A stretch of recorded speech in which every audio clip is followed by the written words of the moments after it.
Une relation saine, c'est souvent bien plus inconfortable qu'une relation toxique, les gars. Dites-moi que je suis pas la seule qui me lasse, mais à une vitesse, ça me terrifie moi-même. Meuf, t'as déjà remarqué à quel point le sexe était terriblement bon avec un mec toxique, voire même un mec qui te maltraite émotionnellement, tu vois. Tu sais pas pourquoi, y a rien qui va, mais c'est tellement génial que t'y retournes en permanence. Nouvelle vidéo, nouvelle réalité. Ce que tu vas voir ici, c'est du brut et du concret. Alors c'est parti. Meuf, t'as déjà remarqué à quel point le sexe était terriblement bon avec un mec toxique, voire même un mec qui te maltraite émotionnellement, tu vois. Tu sais pas pourquoi, y a rien qui va, mais c'est tellement génial que t'y retournes en permanence. T'es accro, meuf, si t'as pas envie de sortir de cette addiction, scroll. Meuf, faut qu'on parle. Si avec lui c'est aussi bon, c'est pas parce qu'il est incroyable, c'est parce qu'il te fait mal. Oui, j'ai bien dit mal. Un mec toxique, il te frustre, il te manque de respect, il part, il revient. Et ton cerveau, il prend ça pour du désir. Parce que ton système nerveux est en alerte en permanence. Et l'alerte, ça l'excite. En fait, il prend ça pour de l'amour, alors que pas du tout. T'es juste en manque. Manque de lui, manque de validation. T'es en manque de shoot émotionnel. C'est pas de l'amour, c'est de la dépendance. Plus il te donne peu, plus tu lui donnes tout. Plus il te fait passer comme une sous-merde et t'es pas du tout sa priorité, plus toi tu le mets dans tes priorités. Et tu tombes amoureuse de son potentiel. Tu vois l'homme qui n'est pas en réalité. Tu tombes amoureuse d'une promesse qu'il t'a pas faite. En fait, c'est comme si tu t'étais inventé un homme imaginaire. Tu vis pas une relation, tu vis un fantasme. Et lui, ton cerveau, il essaye de chercher, ton cœur, il espère, et ton corps, il est en PLS. Et si tu regardes ce qui se passe concrètement, la réalité te crie. Il ne changera pas. Mais ça, c'est trop dur à accepter parce que derrière, il y a quelque chose d'encore plus dangereux, d'encore plus émotionnellement difficile, le vide, la solitude. Peut-être que derrière ça encore, il y a un amour sain, calme, serein. Mais ça, ton cerveau, il connaît pas, donc il a peur et il croit qu'il va s'ennuyer. Et c'est à ce moment-là qu'il y a tout un reconditionnement à faire. Dis-moi si t'es prête à faire ce reconditionnement, je t'embrasse bien fort sur les deux joues. On met les pieds dans le plat. Un autre symptôme des femmes modernes. Elles préfèrent, entre guillemets, le côté obscur que celui de la force. Elles font comme Anakin, c'est-à-dire les mauvais choix.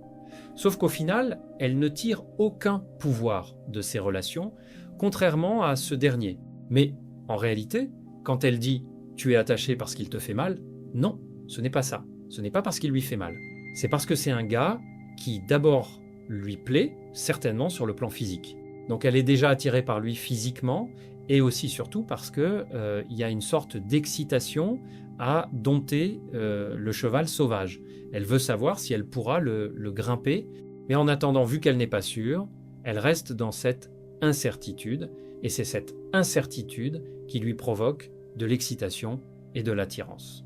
C'est pas parce qu'il serait un méchant, entre grosses guillemets. Non, l'incertitude créée par d'abord un homme qui lui plaît, c'est ça qui la met dans tous ses états. Est-ce qu'elle arrivera à ferrer le cheval? Est-ce qu'elle arrivera à lui mettre une selle pour le chevaucher? Mais en attendant, elle le chevauche, mais d'une autre manière. C'est un peu comme les gens qui jouent au casino, paris sportifs et au loto. Même quand on leur dit qu'ils ont 94% de chances de se faire plumaire, eux, ils y voient 6% de chances de gagner 1 million, en misant très peu dans le cas du loto, et ce, peu importe la classe sociale du participant. Peu importe si tu leur montres un tableau des probabilités qui leur dira que non, ne joue pas, ça ne sert à rien, tu perds ton argent, ils continueront. Pareil pour le foot, une cote du Paris Saint-Germain à 2 ou plus, face à une équipe moyenne de Ligue 1, c'est tentant. Alors qu'en réalité, quand on se penche un peu plus, on constate que la moitié de l'effectif est blessé et que c'est l'équipe B qui va jouer. Mais le fait de pouvoir se faire plus du double de la mise de départ sur une équipe qui en général gagne ses matchs, ça provoque de l'excitation, de la tension. C'est pour ça qu'ils jouent. Alors qu'en réalité, lorsqu'une cote d'une grosse équipe est assez élevée et qu'elle rencontre une équipe moins forte, ça sent mauvais. C'est pas une bonne opportunité. Jamais un site de paris sportif ferait une telle fleur. C'est le même mécanisme pour ce profil de femme. Le gentil garçon, c'est Hippo dans Hajime no Ippo, et le bad boy, ça serait Takamura. Avec Hippo, c'est du sérieux depuis le début. On sait qu'il veut du sérieux, il le déclare, il est amoureux, et elle le sait déjà. Tandis qu'avec Takamura, elle n'en sait rien. C'est le vrai bad boy, le pur sang indomptable. Tu ne sais pas comment le dompter, il te donne ça de temps en temps, mais il s'en fiche de toi. Ce qu'il veut, c'est son plaisir, et il compte bien le tirer à travers toi. Mais toi, tu ne sais pas. Donc tu essayes de continuer à essayer de l'avoir, d'essayer un jour de le dompter. Et comme elle l'a dit, fantasmer un potentiel en lui prêtant même des qualités qu'il n'a pas, mais qu'elle voudrait qu'il ait dans l'optique d'une relation long terme. Mais en réalité, la relation est asymétrique depuis le début. Car de son côté, il n'y a pas de relation, mais de l'amusement, et du côté de la femme moderne, il y a un espoir. Conseil pour les hommes, ce genre de profil est problématique, on ne peut pas faire du sérieux avec, donc soyez plutôt reconnaissants et sentez-vous privilégié de ne pas être choisi par ce genre de femme. Les femmes de qualité ne cèdent pas à ce genre d'excitation et tout le reste. Mais malheureusement, ce genre de profil commence à devenir légion en France. Et c'est pour ça que vous devez quitter le jeu. Une relation saine, c'est souvent bien plus inconfortable qu'une relation toxique, les gars. Quand vous êtes habitué à des relations qui sont toxiques, vous finissez par faire de la toxicité votre zone de confort. Pour vous, c'est normal et ça vous rassure d'être dans ce schéma-là. Mais le jour où vous tombez sur une personne qui est saine, qui apprend à communiquer, qui vous met face à vos comportements, à vos traumas, à vos réactions, etc., bah là, ça vous fait travailler sur des choses qui sont inconfortables. Choses qui n'étaient pas travaillées dans les autres relations parce que tout le monde avait des œillères finalement. Et où on vous gardait justement dans vos schémas hyper malsains pour vous. Et déconstruire tout ça, c'est quelque chose qui est hyper inconfortable et hyper douloureux, et c'est pour ça que bien souvent quand on est dans une relation saine, on trouve ça hyper fatigant, hyper éprouvant, hyper difficile, et qu'on peut avoir tendance à fuir pour aller retrouver quelque chose de plus toxique parce que c'est plus simple à gérer, parce qu'on connaît le chaos, c'est devenu la normalité pour nous en fait. Alors qu'une relation saine qui te met face à toi-même et qui te pousse à guérir et qui te pousse à te regarder toi-même droit dans les yeux et te dire ok, ça, ce comportement que j'ai, il est pas normal, ça fait hyper mal à l'ego déjà. Et ça vous pousse aussi à déconstruire tous les schémas avec lesquels vous avez grandi. Et ça fait hyper peur. Alors là, je n'avais jamais entendu pareille absurdité. Non, on ne fait jamais d'une zone de toxicité une zone de confort. C'est impossible. Il n'y a qu'une femme moderne pour employer ce genre de phrase avec autant d'aplomb. Déconstruire tous ces schémas de relations toxiques peut être inconfortable et douloureux, comme elle le dit, mais c'est nécessaire si un jour elle veut avoir une vie épanouie. Mais c'est peut-être aussi l'un des grands drames des femmes modernes, c'est l'aversion à l'effort et aussi à se remettre en question. Mais ici, plus précisément, la première tare. Travailler sur le long terme, longtemps et plus dur que d'habitude, pour elles, ça semble impossible. C'est comme si l'effort était leur kryptonite. Alors que là, on lui dit clairement que pour être dans le bien, pour maîtriser la force, il faut faire des efforts. Et limite, il faut comprendre qu'il faudrait plutôt se maintenir dans le côté obscur de la force, parce que c'est plus confortable et qu'on s'y habitue avec le temps. Et en quoi être dans une relation saine serait éprouvant, fatigant et difficile? C'est éprouvant quand on est du mauvais côté du bâton, pas quand on est une personne équilibrée et normale. Le bien, c'est le sensé, c'est le durable sur le long terme, c'est ce qu'elles devraient rechercher normalement. Autre tare, c'est leur ego démesuré, qui n'est basé sur rien. Comme elle le dit, ça ferait mal à son ego de se remettre en question et tout le reste. Mais pourquoi ça lui ferait mal à son ego? Qui est-elle? La reine d'Angleterre? Non. Alors on se met au travail et on commence à bûcher. Conseil pour les hommes. Les femmes qui ont une aversion pour l'effort ne sont pas bonnes dans votre vie sur du long terme. Car si ces femmes sont fainéantes, vous risquerez d'avoir des enfants fainéants aussi, vu qu'elle les éduquera en partie. Dites-moi que je suis pas la seule qui me lasse, mais à une vitesse, ça me terrifie moi-même.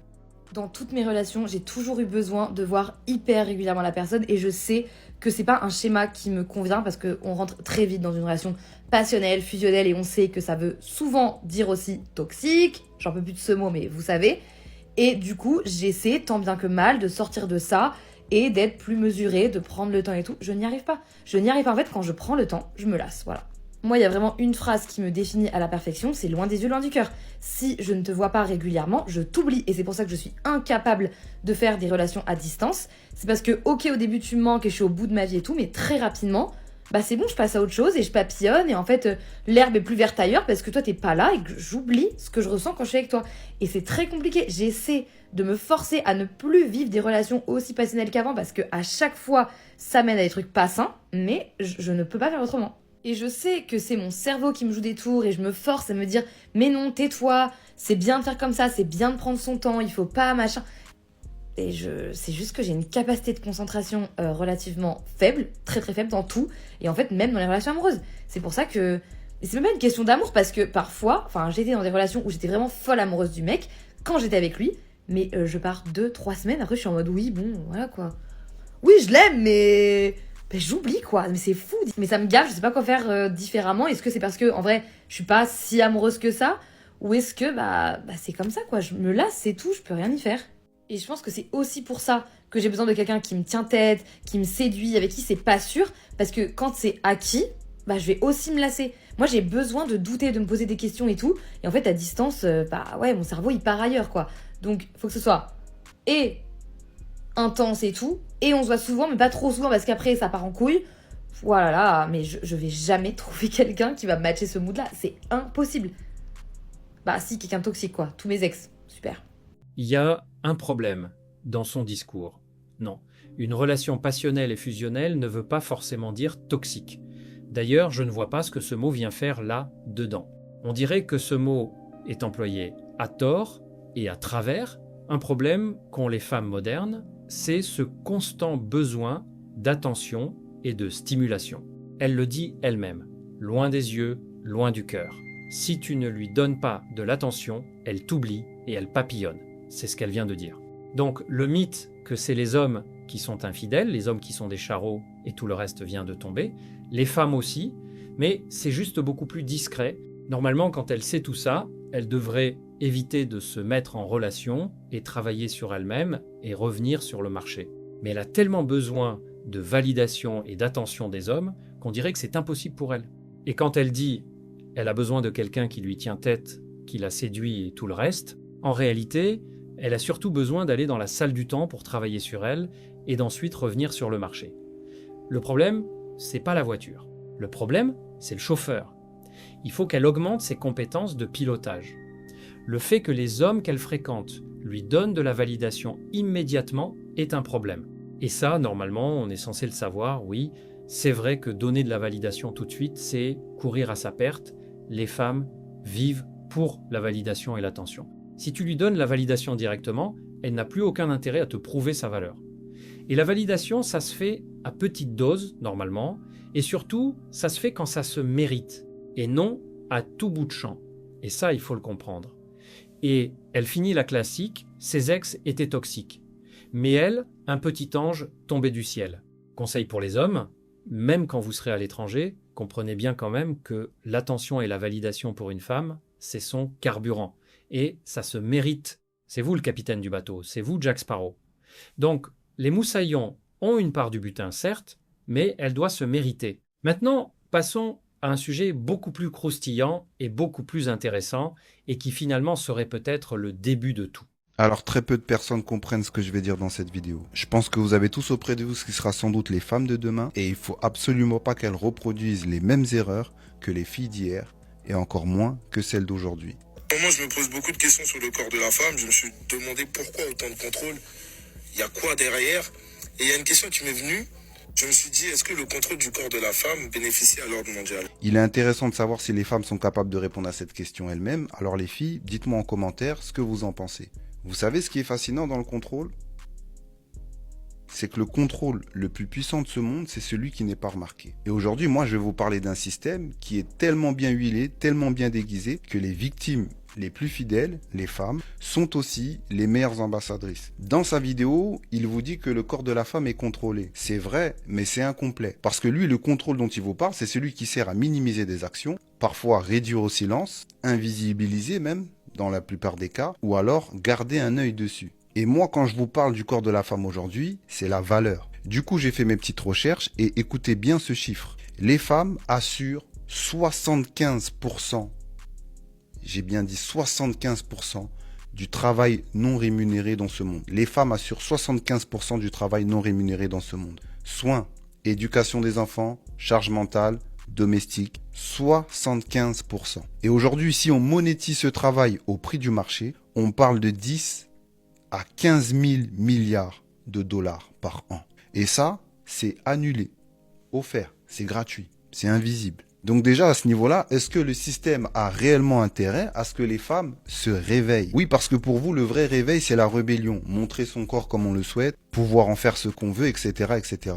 Mais justement, quand je dis que le contrôle, c'est aussi ça, c'est parce que c'est ça qu'ils veulent. En fait, l'idée, elle est déjà simple. Celui qui contrôle le corps contrôle la société. Et pour ça, il n'y a pas besoin de chaîne, il n'y a pas besoin de prison.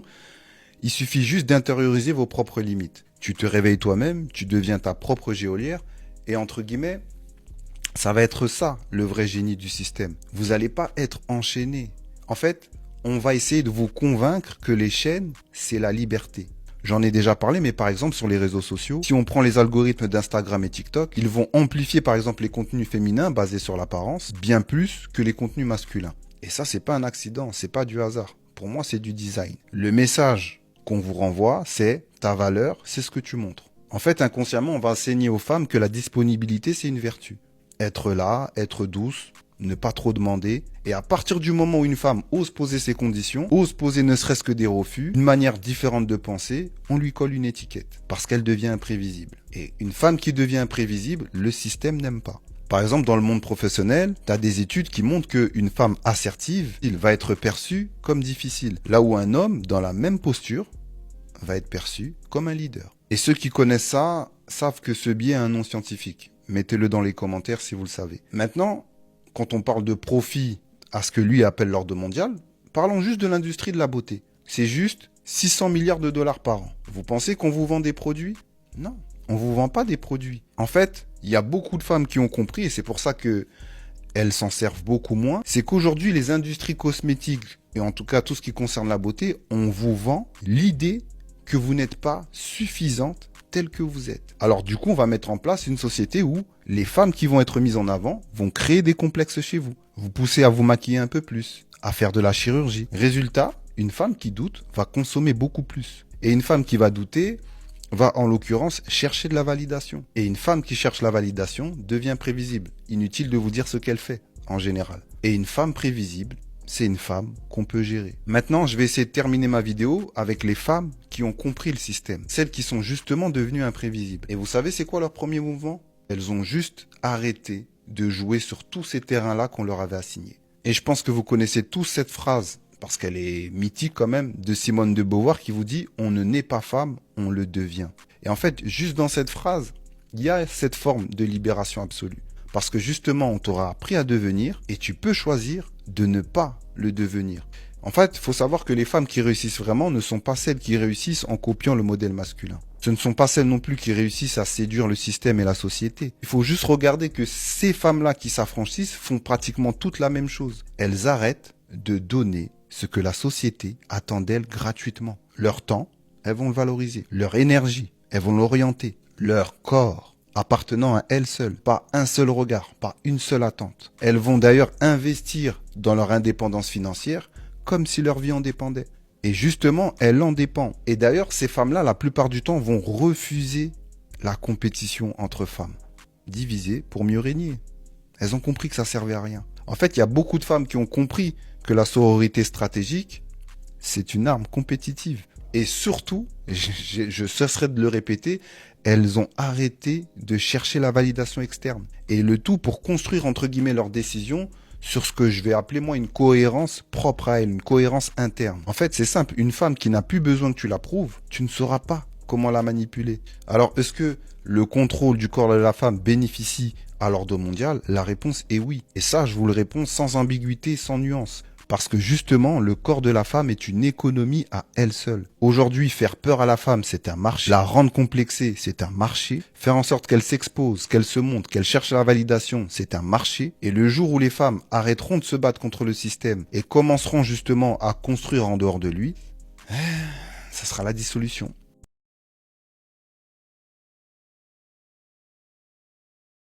Si cette analyse t'a parlé, alors ne bouge pas. La vidéo qui s'affiche à l'écran en ce moment va sûrement te plaire. Clique dessus maintenant pour ne pas rater la suite. Reste lucide, on se retrouve de l'autre côté.